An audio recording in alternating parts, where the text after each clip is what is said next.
Барлықтарына сәлем. Мен көптен бері өзімнің қазақша YouTube каналыма ешқандай видео қойған жоқпын.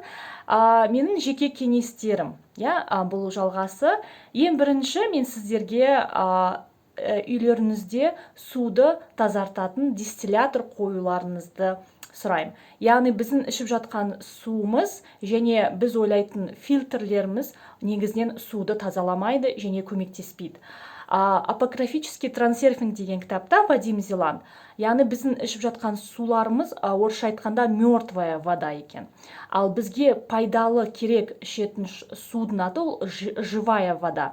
Яғни бізде негізінен көп аурулар, адам бойындағы келетін барлық аурулар осы судың жеткіліксіздігінен екен.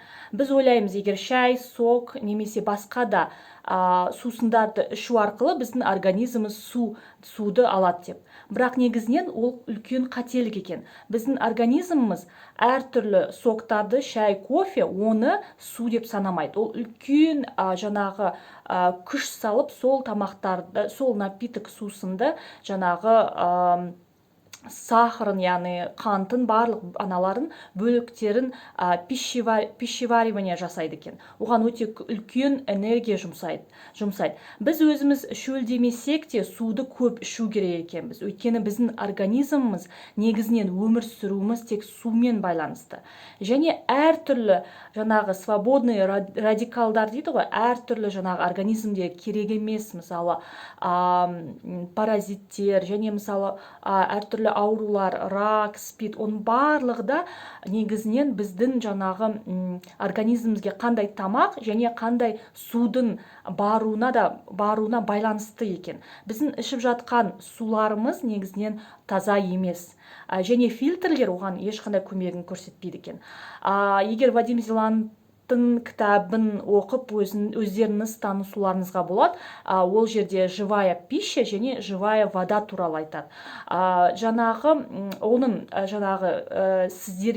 біздерге кеңесі ол дистилляторды 1 литр суд, мысалы 1 сағатта 4-5 литр суды дистилляция жасай алатын дистилляторды орналастыруға болады. Және оны өзіңіз қолмен негізінен суды тальная водаға айналдыруға болады екен. Бірақ оның инструкциясы ұзақ, яғни сіз оны 1 суткаға қою және оны лед жаңағы мұзға айналдыру керексіз, сосын оның жұмысы көп. Сондықтан дистилляторды орналастыру оңай. Және мен жаңа тексергенде онлайнда дистиллятордың ең арзан бағалары 34 мың, 35 мың теңге тұрады екен. Бірақ жақсыларын алған жақсы. Олардың құны мен қарағанымда 90 мың теңгеге дейін жетеді екен. Яғни сіз бір рет орналастырасыз дистиллятор, ол бірнеше жылға сізге жаңағы суды әртүрлі нәрселерден тазартады. Және дистиллятордан кейін, мысалы, оны 1 суткаға суды қойып қойсаңыз, оны жаңағы іше аласыз. Ол жаңағы қазіргі сіздің ішіп жатқан судан намного тазарақ және ол живая болып саналады.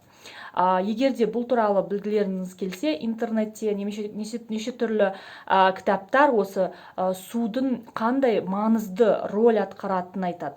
Біз суды күн сайын 1-2 литрден ішіп отыру керекпіз. Яғни отдельно шай, сокты қоспағанда.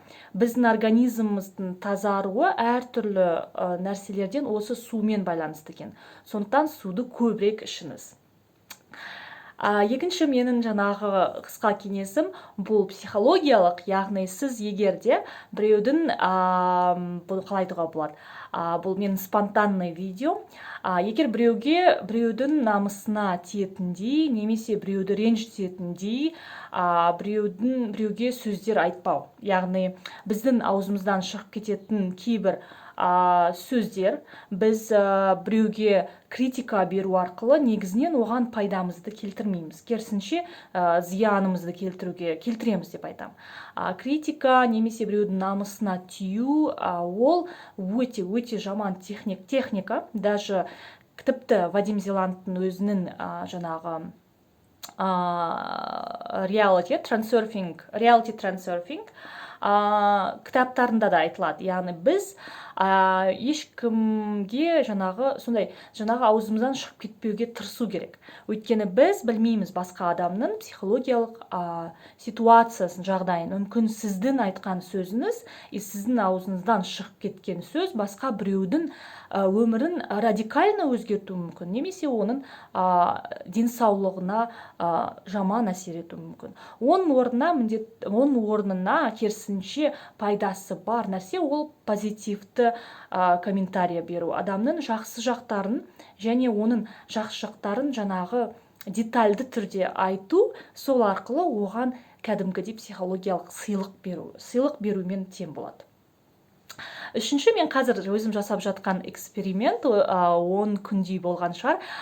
Яғни бұл егер сіздің өзімнің жаңағы досым жіберген, егер зрениеңізді жақсартқыңыз келсе, бұл традиционный метод, яғни бұған жаңағы миндальное масло, мен қазір өзім қолданып жатқан миндальное маслода өзің ішіңіздегі кіндігіңізге ұйықтар алдында 3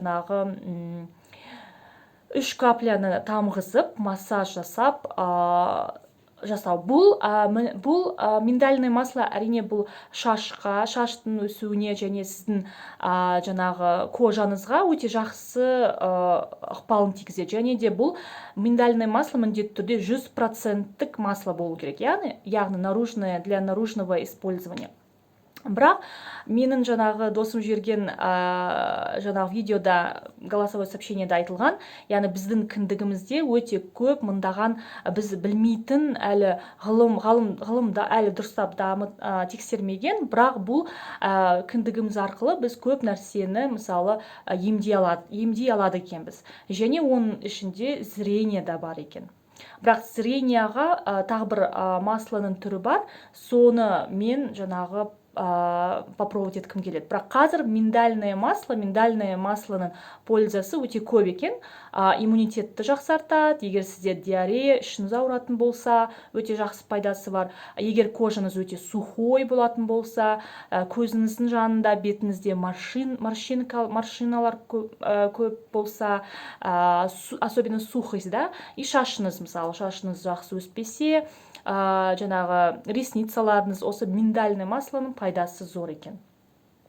Осыны негізінен 20 күн жасау керек дейді, бірақ мен қазір жаңағы күнделікті жасап, осының қандай пайдасы бар екенін тексеріп көремін. Сіздерге де осыны тексеріп көруіңізге совет беремін. Жарайды, осымен мен қысқа видеом аяқталды. Келесі кездескенше.